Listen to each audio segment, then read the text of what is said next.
जी अस्सलाम वालेकुम। मैं हूं राना अदील मकबूल एडवोकेट हाफिज़ाबाद से। दोस्तों, आज पूरी दुनिया में मंशियात की रोकथाम के लिए आलमी दिन मुकर्रर किया गया है। इस दिन तमाम दुनिया के जो फ़िलासफ़र किस्म के लोग, समझदार किस्म के लोग बैठते हैं और उन वजूहात को सोचते हैं जिस वजह से ये मंशियात रोज़ बरोज़ बढ़ती जा रही है। इसकी रोकथाम के लिए जो करना चाहिए उस पर वो गुफ्त व शनीद करते हैं। कुछ देर कबल मैंने टीवी पर इसके मुतल्लिक़ प्रोग्राम देखा। सैयद ज़ुल्फ़िकार हुसैन साहब हैं, कंसल्टेंट हैं, जो 1988 से मंशियात की रोकथाम के लिए वो काम कर रहे हैं। मैंने थोड़ी देर के लिए प्रोग्राम देखा तो मेरे माइंड में ये बात आई कि लाजमी शाह साहब उस असल मुहर्रकात की तरफ आएंगे जो इन मंशियात की रोकथाम के लिए ज़रूरी हैं, लेकिन वो मुसलसल कानून को ज़िम्मेदार ठहराते रहे, हमारे इदारों को ज़िम्मेदार ठहराते रहे। जो मेरे ख़्याल में असल वजूहात थी उन पर एक लफ्ज़ भी उन्होंने नहीं बोला।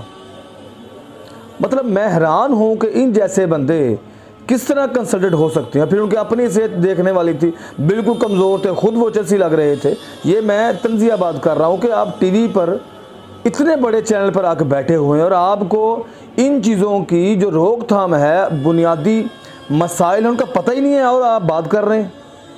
मैंने सोचा इस पर वीडियो बनाई जाए। मैं सबसे पहले अपने कॉलेज दौर का एक वाक़या सुनाऊंगा, उससे आपको समझ आएगी कि मैं किस तरफ से बात को लेके जा रहा हूं। हमारे कॉलेज में ट्रैफिक वार्डन वाले आए, डीएसपी साहब थे। उन्होंने एक बड़ा अच्छा लेक्चर दिया। क्लास में काफ़ी तकरीबन 250 बच्चे बैठे हुए थे और टॉपिक ये था कि हमारे लोग ट्रैफिक के जो कवानीन हैं उनका पासदारी वो क्यों नहीं करते। ये इशारा होता है, ये होता, मतलब मुकम्मल जो थी वो ये था कम अज़ कम हमें अपनी ट्रैफिक के कानून का हम अगर फॉलो करेंगे तो हमारी अपनी ज़िंदगी के लिए फ़ायदेमंद है। उसके बाद उन्होंने क्वेश्चन आंसर का सेशन शुरू किया तो मैं देख रहा था कि जो बच्चा भी उठता है वो कुछ और सवाल करे, कुछ। मैं वहाँ पर भी तंग था और मैंने कहा कि ये जिस टॉपिक पर गुफ्तगू कर रहे हैं असल मुहर्रकात की तरफ तो ये आ ही नहीं रहे।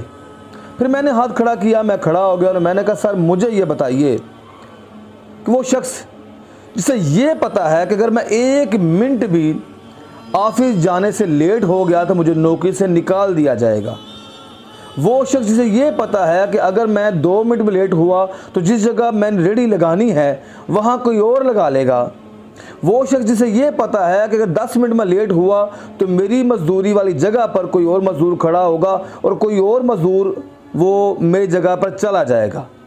जब ये बातें किसी एक के जहन में हैं तो कवानीन जो ट्रैफिक के हैं उनकी पासदारी वो कैसे करेगा। वो तो परेशान है अपने रोज़गार के लिए, अपने खाने के लिए परेशान है, अपने बच्चों के लिए परेशान है और ये परेशानी वजह बनती है कवानीन को तोड़ने की।